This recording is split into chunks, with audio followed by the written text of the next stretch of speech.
Okay, let's unpack this. Today Yeah. we are undertaking a deep dive into, well, the very foundation of modern medical practice. We're drawing heavily from those philosophical opening sections of Harrison's Internal Medicine.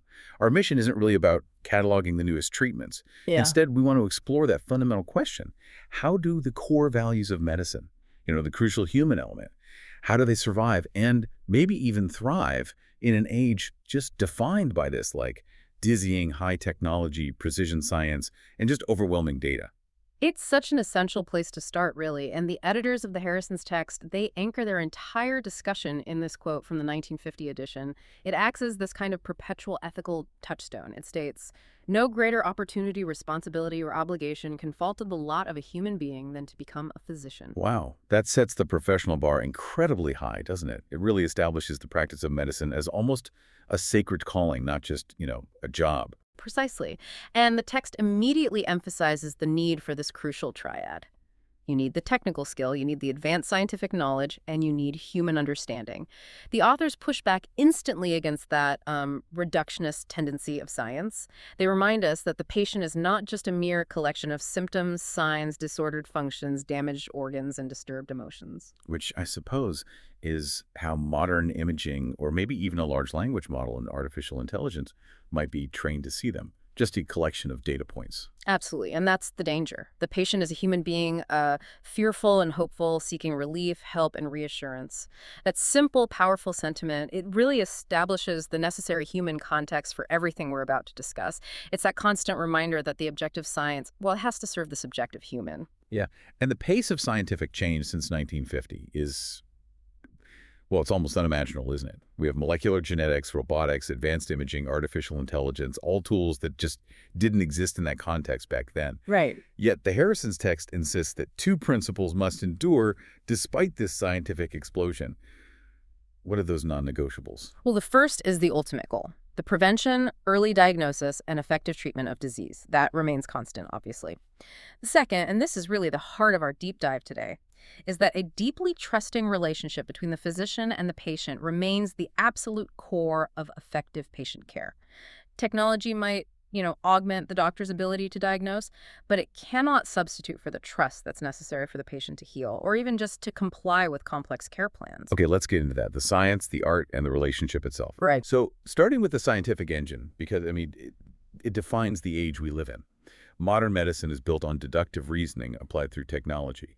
As the text describes it, we now have a window into the most remote recesses of the body and allow access to the innermost parts of the cell. And this is thanks to truly extraordinary advances in molecular biology, biochemistry, genomics, immunology. The list goes on. Take genetics, for example.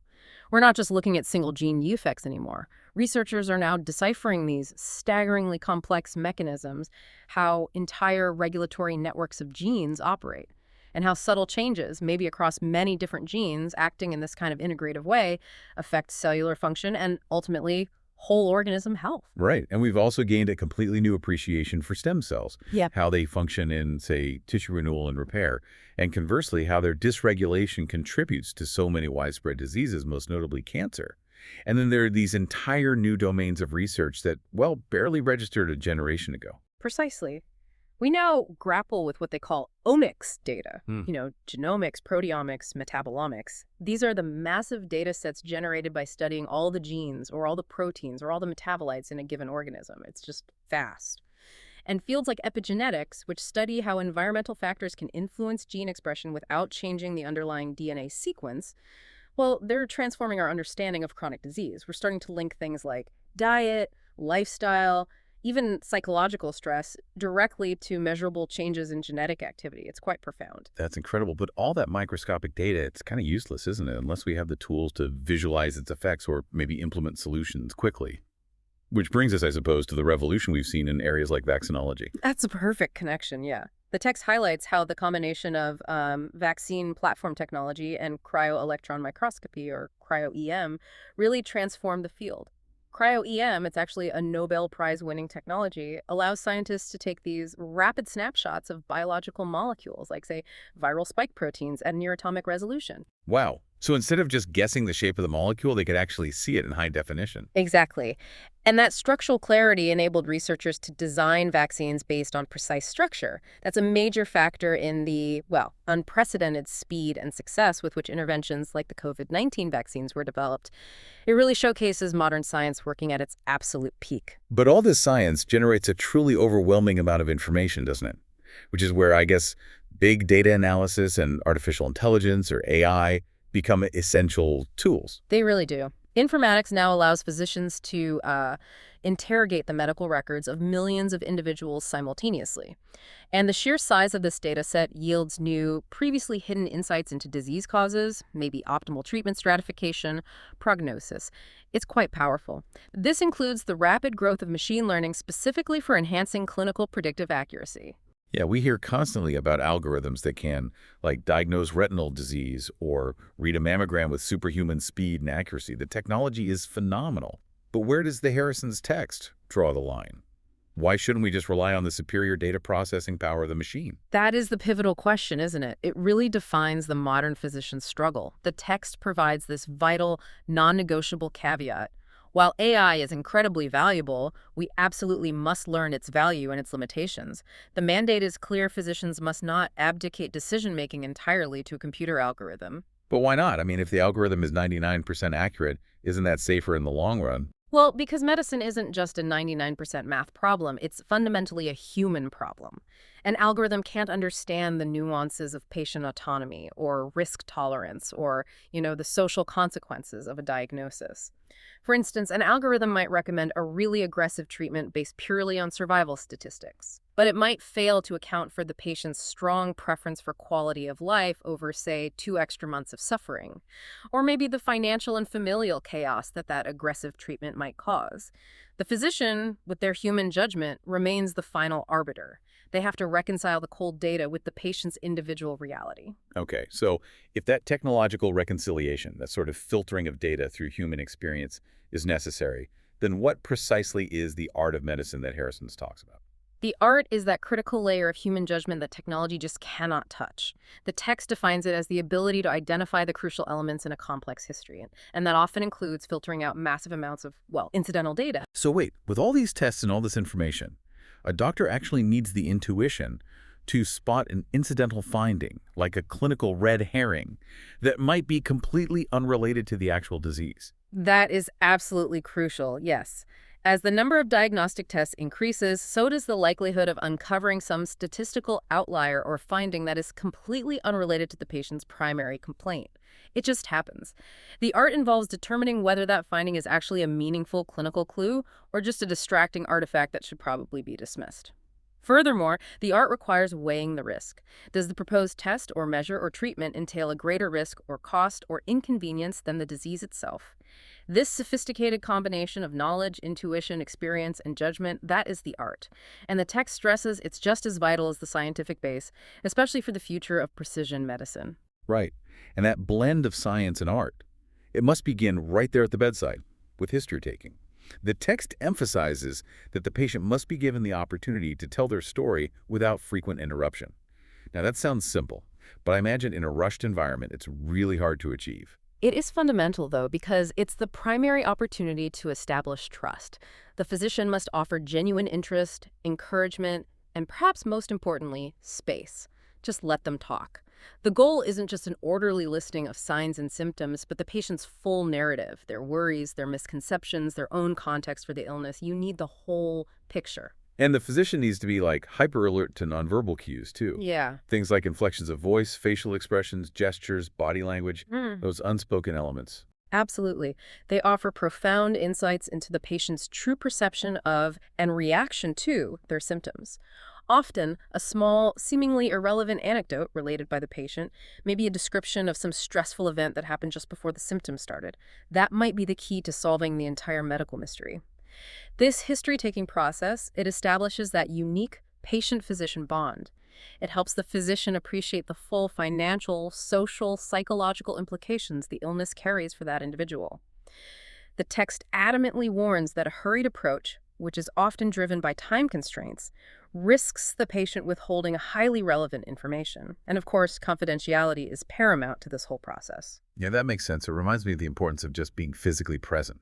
The hands-on physical examination seems like the next logical step in solidifying that human connection. But why does the physical exam remain so crucial when we have such high-tech imaging available?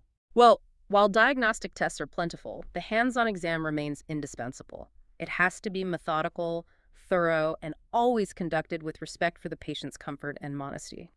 The text makes a really powerful argument here that the success of physical diagnosis isn't just about having keen senses, sharp eyes, good ears, sensitive fingers, but about having a mind alert to those findings. You need to know what you're looking for, and maybe more critically, you need the experience to recognize the meaning of subtle findings. So the physical exam is really a cognitive exercise as much as it is a tactile one. Exactly.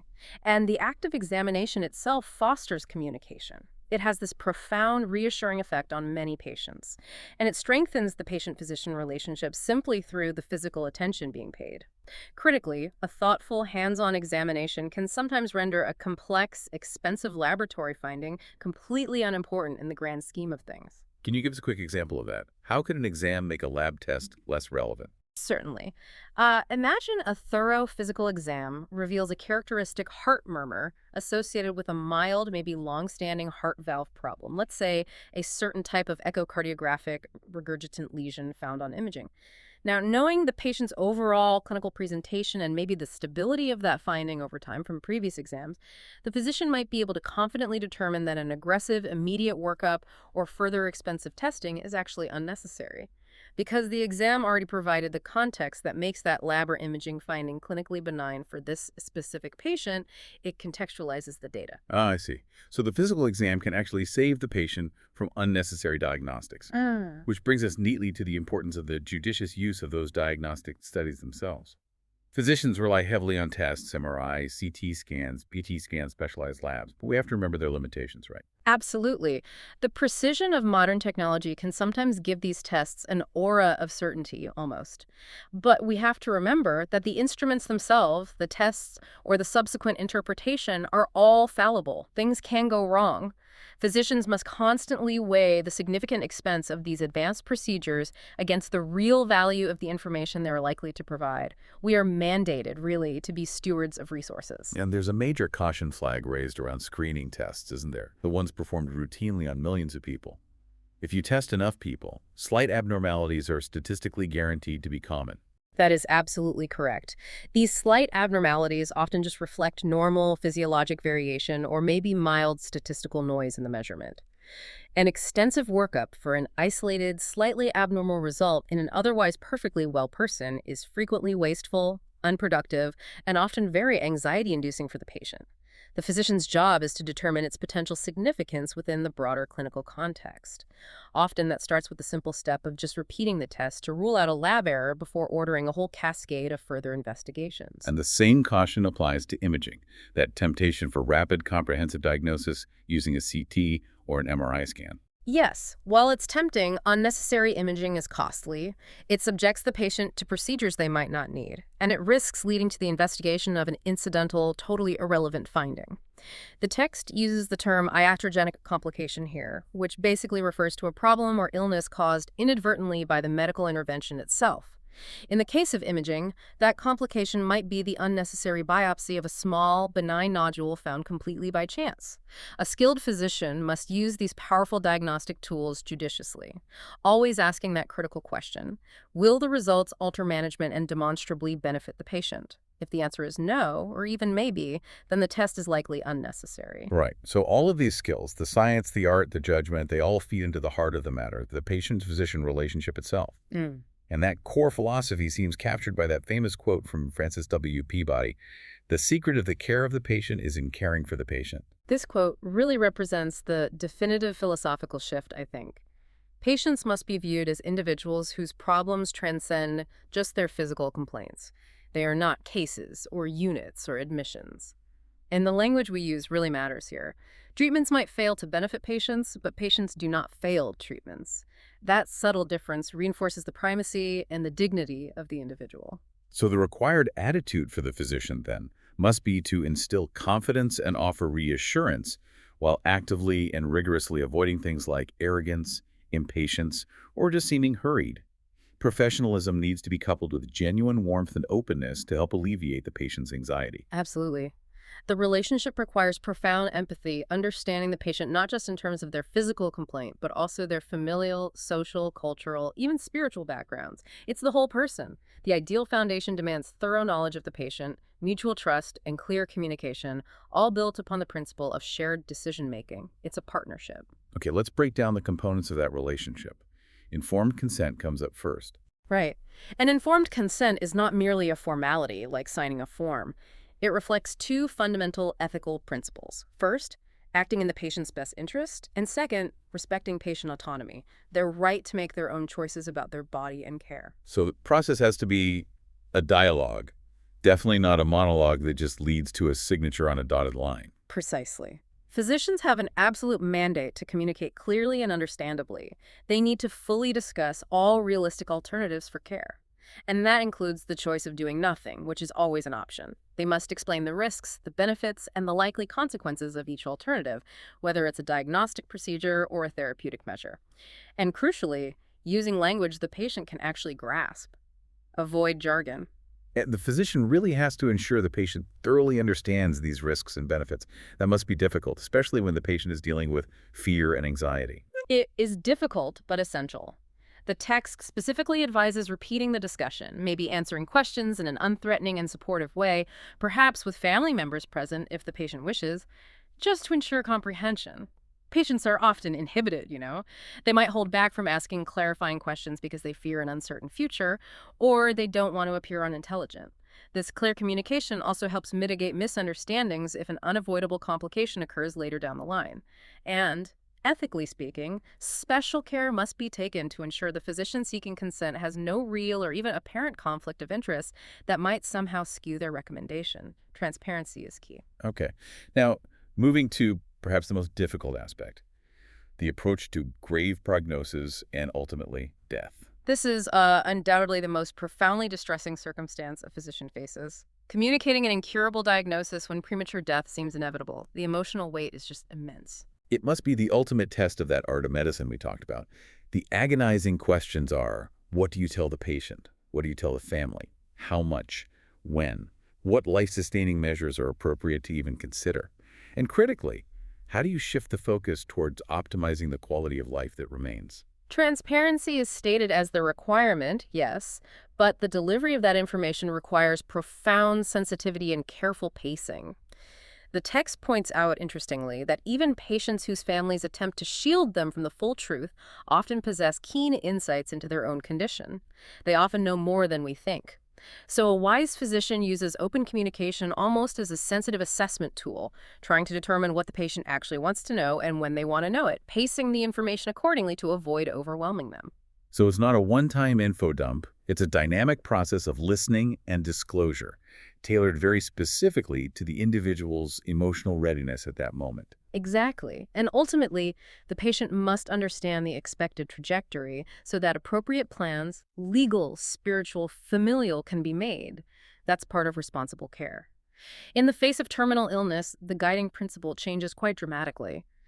The goal of medicine must pivot decisively from cure to care. Care in the broadest, most comprehensive sense. We shift back to that ancient guiding principle, primum secer, which basically means first, to help.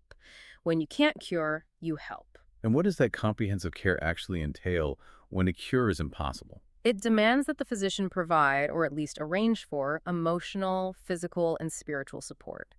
It means rigorously controlling pain and other distressing symptoms adequately.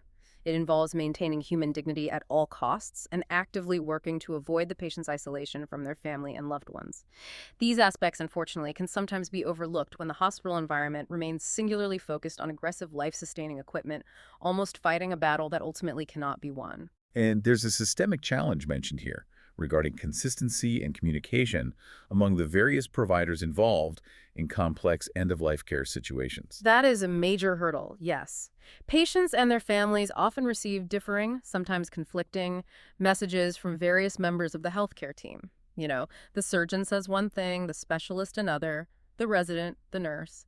This can cause immense confusion and sometimes foster unrealistic expectations, particularly when the prognosis is grim or genuinely uncertain. The text really stresses that seamless communication and collaboration among all providers is absolutely essential to ensure a consistent, honest message is delivered. Moreover, seeking advice from experts in palliative and terminal care should probably be the standard approach to ensure patients and families are not inadvertently given false hope. Okay, let's zoom out a bit. Moving away from the individual patient interaction, we have to acknowledge these major overarching trends that frankly threaten to make medical care feel impersonal and transactional. These are the powerful system dynamics working against humanism. Yeah, the threats are pervasive and they're systemic. You've got vigorous efforts to reduce escalating healthcare costs, the dominance of managed care programs that often restrict physician choice, and the time they can spend with patients. There's the increasing reliance on technology and computerization, the sheer number of different health professionals involved in any serious illness, and of course the rise of telemedicine and virtual encounters that physically limit that traditional patient interaction. Wow, that sounds like a constant battle against depersonalization for the physician. So how do we ensure the physician stays grounded in human values amidst all this chaos? This is precisely why the text references the Charter on Medical Professionalism. It was published by major professional bodies like the American Board of Internal Medicine. It provides a formal and I think necessary framework for maintaining humanism and trust in this challenging environment. And those three main principles of the Charter seem critical for listeners to grasp. They really are the ethical bedrock. First, the primacy of patient welfare. The patient's needs must always come first. Second, patient autonomy, respecting the patient's right to make their own choices. And third, social justice working towards fair distribution of resources and ensuring non-discrimination in care. But beyond these formal codes of conduct, at the end of the day, it ultimately comes down to the physician's personal attributes, doesn't it? Absolutely. Things like integrity, respect, and genuine compassion are vital. A humane physician must strive to be available, concerned, willing to explain things clearly, and critically non-judgmental toward patients whose cultures, lifestyles, or values may differ drastically from their own. Which necessitates constant self-awareness, especially regarding unconscious bias, I imagine. It does. Physicians need to be acutely alert to their own emotional responses, both negative reactions, maybe towards a difficult patient, and overly positive ones that might cloud judgment, and consciously monitor their behavior because of them. They must ensure that the patient's best interest remains the singular motivation for their actions. The text notes that implicit bias training is increasingly being employed to assist professionals in recognizing and mitigating these innate human tendencies, aiming for equitable and compassionate care for absolutely everyone. Okay, let's shift to some recent updates and evidence discussed in this section. The most significant modern system development has to be the electronic medical record, or EMR. The text describes this as a profound paradox, offering immense advantages while simultaneously generating new complex challenges. That sums it up well. On the positive side, EMRs offer rapid, organized access to invaluable clinical data past history, imaging results, lab results, current medication lists. All of that enhances healthcare quality and patient safety by reducing unnecessary variation in care. They allow health systems to monitor processes and outcomes in real time, which is crucial for large-scale safety initiatives. But the paradox is the distance it can create, right? The EMR often literally puts a computer screen between the doctor and the patient, physically blocking that face-to-face interaction. Exactly. And the time pressure related to EMR data entry, which, let's be honest, is often meticulously driven by complex billing and reimbursement requirements, not just clinical need forces providers to take shortcuts. The most notorious example mentioned is cutting and pasting parts of earlier notes into the current day's record. Now, this saves time, undoubtedly, but it significantly disrupts the traditional longitudinal narrative flow of the patient's story across time and among different providers. It makes continuity difficult and increases the risk of carrying forward outdated information or even errors. And that efficiency burden, that time spent clicking boxes on the EMR, is directly contributing to the worsening crisis in professional well-being among physicians. That's a critical link the Harrison's text emphasizes quite strongly. The extraordinary effort, time, and attention needed just to maintain and utilize the EMR system effectively is a major contributing factor to growing dissatisfaction, fatigue, and lessened professional and personal well-being among physicians globally. It's a huge issue. The text mandates that improving this EMR interaction, making it less burdensome, more intuitive, more clinically relevant, is an area requiring immediate systemic change. For both the safe delivery of care and for physician wellness itself, they're interconnected. Right. And beyond the EMR, the medical community has successfully implemented some major systematic changes in response to those landmark reports on reducing medical error rates. These are system-level fixes that save lives by reducing reliance on individual memory or vigilance. This represents one of modern medicine's greatest systematic achievements, actually. For instance, medication errors have been drastically reduced through mandatory electronic ordering systems, often combined now with bar-coded tracking of medications that prevents misidentification right at the bedside. And infection controls has become highly regimented, too. We don't just hope doctors wash their hands anymore. There are very specific system protocols for it. Exactly. This includes rigorous enforcement of standardized hand-washing protocols, careful oversight of antibiotic use to prevent resistance, antibiotic stewardship, and strict protocols for introducing, maintaining, and removing invasive devices like central lines and urinary catheters. These efforts minimize nosocomial infections. Those are infections acquired within a hospital setting, which historically represented a massive threat to patient safety. Furthermore, surgical safety has improved dramatically with the institutional use of standardized protocols and checklists, like the WHO Surgical Safety Checklist, effectively reducing devastating errors like wrong site surgery. These systemic fixes are saving thousands of lives annually by making the processes themselves inherently safer. Okay, let's pivot slightly to the external factors now. How globalization and the internet have fundamentally reshaped the patient-physician dynamic. Well, globalization means that physicians must now be continually cognizant of diseases endemic elsewhere.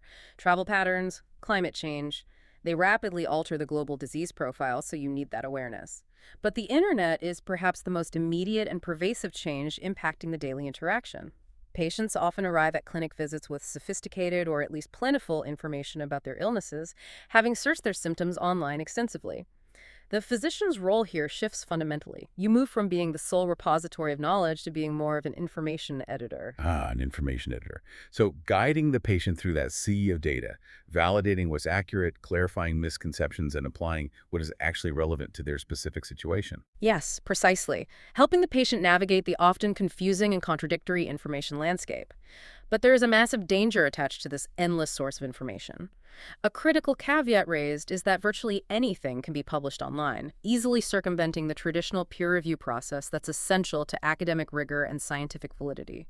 The text notes the potentially devastating adverse consequences of misinformation and outright disinformation, which is often driven by political or ideological agendas, and which has, in recent times, prevented millions from accepting life-saving, evidence-based interventions like vaccines. It really seems like technology, in a way, has created a need for the physician's human judgment to be even sharper, both scientifically and ethically. And the discussion about omics, genomics, epigenetics, microbiomics really emphasizes this growing complexity, doesn't it? It absolutely highlights why the traditional, simple reductionist view of disease, one gene, one disease, is no longer sufficient for many conditions. The omics era has ushered in this concept of precision medicine, where diseases are stratified based on intricate patterns of genetic information, biomarkers, phenotypic characteristics, how the disease actually looks in the patient, and even psychosocial factors. We now recognize that phenotypes, how a disease presents itself, are determined by these incredibly complex interactions among genes, the environment, and the entire ecosystem within the body, including the microbiome. Can we elaborate just briefly on epigenetics again, just Yeah. to reinforce that concept? Sure. Epigenetics, as we touched on, is essentially the study of how environmental factors, things like nutrition, stress, exposure to toxins, can alter chemical tags on DNA or on the histone proteins that package DNA. These tags influence gene expression, turning genes on or off, literally linking external factors to increase disease risk without changing the underlying DNA sequence itself. It adds millions, maybe billions, of potential variables to every patient profile over their lifetime. And the staggering emergence of microbiomics, the study of all the resident microbial communities in and on our bodies. It is truly staggering. The human body is host to something like 3 to 4 million microbial genes, which vastly outnumbers our own human haploid genome by maybe 100 to 1. Ongoing research demonstrates their critical role in metabolic balance, immune system maturation, and susceptibility to a huge range of chronic and acute diseases. This overwhelming complexity is exactly why we are increasingly applying the tools of systems biology and network medicine, trying to synthesize this big data and hopefully provide new, more holistic approaches to disease classification, diagnosis, and ultimately treatment. That circle brings us right back to the physician's role, doesn't it? They have to somehow apply all these advanced tools, which requires constant lifelong learning. They must remain perpetual students, yes. Genetic testing, for instance, requires incredibly wise counsel based on a profound understanding of both the value and the very real limitations of the test results. And they need to grasp the subsequent psychological, familial, and logistical implications for the individual receiving that information. The scientific mastery is, you could say, the price of admission to practice medicine today, but the compassionate application of that mastery is the true measure of the physician. Okay, let's try and summarize the key takeaways from this deep dive into caring for the patient. Right. So first, the practice of medicine today absolutely relies on integrating sophisticated scientific tools, genomics, AI, advanced imaging, with that irreplaceable art of medicine, informed judgment, accumulated experience, and crucial intuition. Second, the enduring core of effective care, despite all the tech and system pressures, remains that warm, trusting, and non-judgmental patient-physician relationship. It's rooted in taking the time to really listen and understand the patient's full human context, their fears, hopes, social realities, the whole picture. Third, informed consent is the absolute cornerstone of ethical practice. It demands clear, comprehensive, and often repeated communication about risks, benefits, and alternatives to fully respect the patient's autonomy. And that autonomy, along with patient welfare and social justice, forms the bedrock of medical professionalism. Fourth, when facing that emotionally difficult transition to a grave prognosis and terminal illness, the goal of medicine has to pivot decisively from cure to comprehensive care. That principle of primum secer, first to help. This demands exceptional empathy, honesty, clear communication among all providers, and robust spiritual and physical support for both the patient and their family. Fifth, those system pressures we discussed, escalating costs, the burdens of inefficient EMR design contributing to physician burnout, the visceral rush of technology, they continually challenge humanism in medicine. So it's essential for physicians to consciously monitor their own potential biases and actively adhere to those core professional principles. And finally, while technology definitely enhances safety through systemic changes like standardized protocols and electronic ordering, the digital world simultaneously requires the physician to act as an essential information editor, guiding the patient through that vast yet often flawed landscape of health data online, and crucially, safeguarding against dangerous misinformation. That was an incredibly nuanced and comprehensive view of the synthesis required in modern medicine, that constant blending of the molecular world with the deeply personal. So what does this all mean for the physician preparing for, say, the next 2 decades? Well, the Harrison's text makes it abundantly clear that scientific mastery is completely non-negotiable. Technical excellence is simply required. You have to know the science. But the physician's role as an empathetic human guide, as the holder of the patient's trust, is equally non-negotiable and ultimately irreplaceable by any technology. The ultimate human judgment call. Yes. And maybe here's the final provocative thought for you, the listener, to consider. The systems biology approach, driven by integrating all this omics, data genomics, epigenetics, microbiomics, it moves us closer and closer to this ideal of precision medicine based on millions of individualized data points for every person. As technology inevitably automates more predictive tasks and relies more heavily on algorithms for optimization, how will the physician successfully balance the overwhelming need to rely on that machine-driven data with the fundamental non-algorithmic need to simply see and care for the single, scared, unique individual sitting right there in front of them? Human judgment, paired with compassion, really remains the only thing capable of reconciling those two drastically different worlds.